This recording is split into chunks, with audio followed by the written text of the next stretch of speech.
ਆ ਲਓ ਜੀ, ਉਹ ਜਿਹੜਾ ਕਣਕ ਬੀਜੀ ਨਾ ਆੜ ਜਾਂਦੀ ਸਿੱਧੀ, ਉਹ ਜਿੱਥੇ ਆੜ ਖਤਮ ਹੁੰਦੀ ਆ ਉਹ ਖੇਤ ਸ਼ੁਰੂ ਹੋ ਜਾਂਦਾ। ਆਹ ਸਾਰੀ ਲੰਮੀ ਪੈ ਗਈ। 4-3.5 ਕਿੱਲੇ ਆਹ ਬਣਦੇ ਆ ਤੇ 4 ਕਿੱਲੇ ਆਹ ਬਣਦੇ ਆ। ਆਹ ਬੰਨਾ ਸਿੱਧਾ ਉੱਥੇ ਤੱਕ ਲੰਮਾ ਚਲੇ ਗਿਆ ਜੀ। 2 ਮੋਟਰਾਂ ਪੈ ਗਈਆਂ ਉਹ ਪਰੇ ਤੱਕ।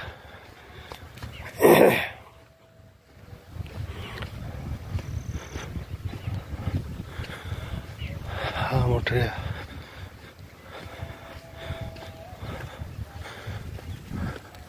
ਉਹ ਪੈਂਦਾ 2.5 ਖੇਤ ਛੱਡ ਕੇ ਆ ਤੋਂ ਜਿਹੜੀ ਰੋਡ ਤੋਂ ਆਹ ਰੋਡ ਪੈਂਦਾ ਬਹਾਨੀ ਵਾਲਾ। ਠੀਕ ਹੈ ਜੀ। ਆ ਲਓ ਮੋਟਰ ਦੇਖ ਲਓ ਚੰਗੀ ਤਰ੍ਹਾਂ।